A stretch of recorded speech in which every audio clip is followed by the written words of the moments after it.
दोस्तों, समझदारी और सूझबूझ से लिया गया फैसला आपको किसी भी मुश्किल परिस्थिति से निकाल सकता है। इस कहानी में हम लोग इस चीज़ को सीखेंगे। एक व्यापारी होता है जिसका व्यापार पूरी तरीके से बर्बाद हो चुका होता है। उसने कुछ पैसा एक बूढ़े धनवान व्यक्ति से लिया होता है और वो समय पे उसको वापस नहीं कर पाता है। वो बूढ़ा व्यक्ति उसके घर आता है और पैसे मांगता है। व्यापारी कहता है कि जैसे ही सारी चीज़ें ठीक हो जाएंगी मैं आपको पैसा वापस कर दूंगा।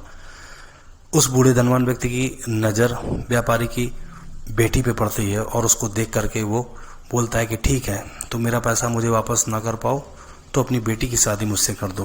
व्यापारी नज़रें झुका करके अपनी बेटी की तरफ देखता है। बेटी बोलती नहीं पिताजी, मैं इनसे शादी नहीं करूँगी। व्यापारी ने बोल दिया मेरी बेटी आपसे शादी नहीं कर सकती।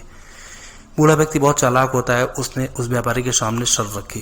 कहते देखो, एक मैं थैला ले रहा हूँ, इसमें मैं 2 पत्थर डाल रहा हूँ, एक काला एक सफ़ेद। अगर बेटी ने तुम्हारी सफ़ेद पत्थर चुना तो मैं उससे शादी नहीं करूँगा और तुम्हारा कर्जा भी माफ़ हो जाएगा।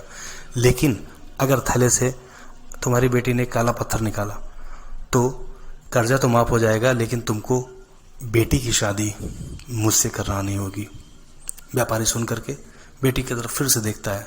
इस बार बेटी को लगता है कि नहीं, शायद मैं अपने पिता का कर्जा माफ़ कर पाऊँ। वो हाँ बोल देती है, लेकिन वो देखती क्या है कि वो बूढ़ा व्यक्ति बहुत ही धूर्त होता है। वो दोनों पत्थर थैले में काले डालता है। अब वो कहते हैं कि अगर ये बात मैं सबको बताऊंगी तो आज ये यहाँ से तो चला जाएगा, लेकिन ये फिर से बदला लेगा।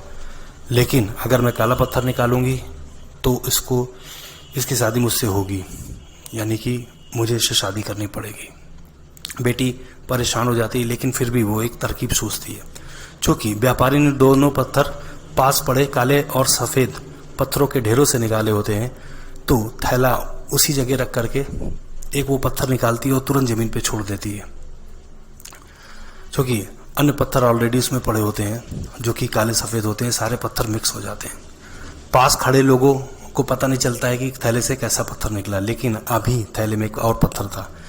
तो बेटी खुद बोलती है व्यापारी की कि देखो, अगर अब थैले से काला पत्थर निकलेगा, यानी कि सफ़ेद पत्थर ज़मीन पे गिरा है और मेरे पिता का सारा कर्जा माफ़ हो जाएगा और मेरी शादी आपसे नहीं होगी। लेकिन अगर सफ़ेद पत्थर निकला, इसका मतलब है कि नीचे काला पत्थर गिरा है और मैं आपसे शादी करूंगी, कर्जा माफ़ हो जाएगा।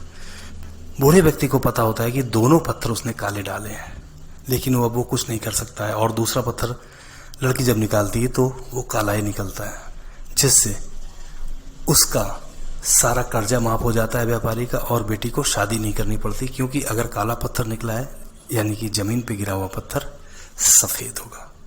तो दोस्तों, कई बारी अगर कठिन परिस्थितियां हैं और आपने अगर सूझबूझ से सारा काम किया है तो उन कठिन परिस्थितियों में भी आप राजा बनोगे।